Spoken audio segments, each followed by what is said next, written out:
षड्यंत्र का हिस्सा हैं, जिस षड्यंत्र के तहत पिछले 6 विधानसभा क्षेत्रों में उपचुनाव हिमाचल प्रदेश के अंदर हुए। ये 3 विधानसभा क्षेत्र जहां उपचुनाव होने जा रहे हैं, यहां से आप सब जानते हैं कि लोगों ने कांग्रेस और भारतीय जनता पार्टी दोनों को पराजित करते हुए निर्दलीय के तौर पर 3 लोगों को इसमें विधायक बनाकर विधानसभा में भेजा, जिनमें से एक हमारे हमीरपुर के आशीष शर्मा, देरा से होशियार सिंह और नालागढ़ से केएल ठाकुर।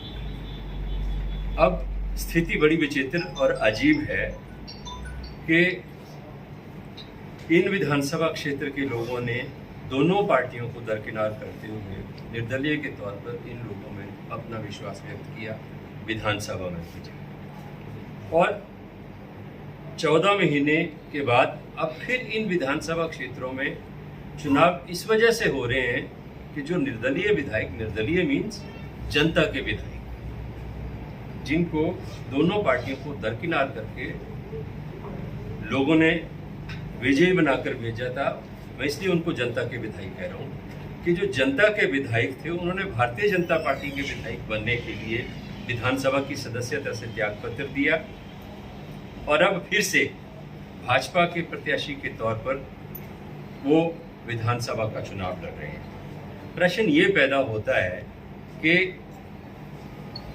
विधानसभा के सदस्य के तौर पर, निर्दलीय विधायक के तौर पर क्या परिस्थितियां थी जिन परिस्थितियों के चलते इन विधायकों ने अपनी विधानसभा की सदस्यता से इस्तीफा दिया। ये भारतीय जनता पार्टी के एसोसिएट विधायक भी हो सकते थे, लेकिन क्योंकि कहीं ना कहीं कोई ना कोई सौदा हुआ, कोई ना कोई षड्यंत्र हुआ जिसका ये हिस्सा बने, और उस षड्यंत्र और सौदे के तहत निर्दलीय विधायकों ने अपने विधानसभा क्षेत्र की जो जनता थी, जिन्होंने इनको चुन के भेजा था, उनके साथ धोखा किया, विश्वासघात किया और एक चुनी हुई सरकार जिसको 5 साल के लिए प्रदेश के लोगों ने जनादेश दिया था, उसको गिराने का षड्यंत्र रचा। और पिछले जो चुनाव हुए, उपचुनाव हुए, उनमें एक चीज हिमाचल के लोगों ने स्पष्ट कर दी कि हिमाचल प्रदेश में खरीदो फरोख्त, धनबल, दल बदल और षड्यंत्र की राजनीति की कोई जगह नहीं है, कोई स्थान नहीं है। इसी वजह से भारतीय जनता पार्टी के जो कैंडिडेट थे 4 सीटों के ऊपर पराजित हुए, मात्र 2 सीटों के ऊपर उनको कामयाबी मिली। वहाँ भी अगर हमने समय से टिकट दे दिए होते तो शायद वो सीटें भी भारतीय जनता पार्टी नहीं जीत पाती। कामोवेश, अब मैं बयान पढ़ रहा था आज जयराम ठाकुर जी का, कह रहे थे कि 4 लोकसभा की सीटें हारने के बाद सीएम उखला गए। जयराम ठाकुर हिमाचल प्रदेश की राजनीति का पिटा हुआ चेहरा है, और ये जो 9 लोग हैं, 3 निर्दलीय और 6 दूसरे जो कांग्रेस पार्टी से भाजपा में गए थे, ये 9 ग्रह हैं और इनको उल्का लगी है। वो जो ज्योतिष की एक भाषा में एक जब कुंडली देखते हैं तो उसमें एक उल्का भी आती है, तो इनको उल्का लगी हुई है, इसलिए उल्कापात कर रहे हैं। ये एक राहु बन के जो है वो भारतीय जनता पार्टी की कुंडली में बैठे हैं। ये 9 के 9 जो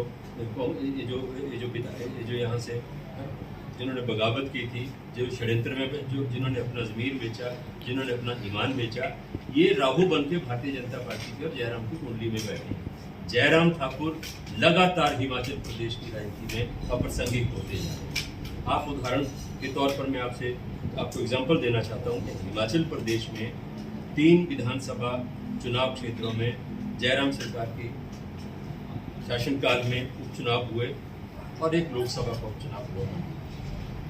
जयराम ठाकुर के नेतृत्व में भारतीय जनता पार्टी वो उपचुनाव हारी। उसके पश्चात प्रदेश विधानसभा के सामान्य चुनाव हुए। भारतीय जनता पार्टी जयराम ठाकुर के नेतृत्व में उन चुनावों को हारी। नगर निगम के चुनाव हुए। जनरल चुनाव से पहले भी 4 नगर निगमों के चुनाव हुए, जिसमें सोलन था, मंडी था, पालमपुर था, धर्मशाला था। उनमें भी कांग्रेस जीती 2 में। शिमला नगर निगम के चुनाव कांग्रेस पार्टी ने जीते, भारतीय जनता पार्टी की पराजय हुई। और उसके बाद सरकार को गिराने का जो षड्यंत्र जयराम ठाकुर, जेपी नड्डा और भारतीय जनता पार्टी ने किया, उसमें भी फेल हुए, असफल हुए। उसके उपरांत उस षड्यंत्र के परिणाम स्वरूप जो विधानसभा के उपचुनाव हुए 6 सीटों के ऊपर, उनमें भी 4 सीटों पे कांग्रेस को विजय मिली, भाजपा मात्र 2 सीटें जीत पाई। सरकार को टॉपल करने का प्रयास फिर असफल हुआ। फिर ठाकुर जयराम का नेतृत्व जो है वो असफल साबित हुआ। इसी के साथ आप देखेंगे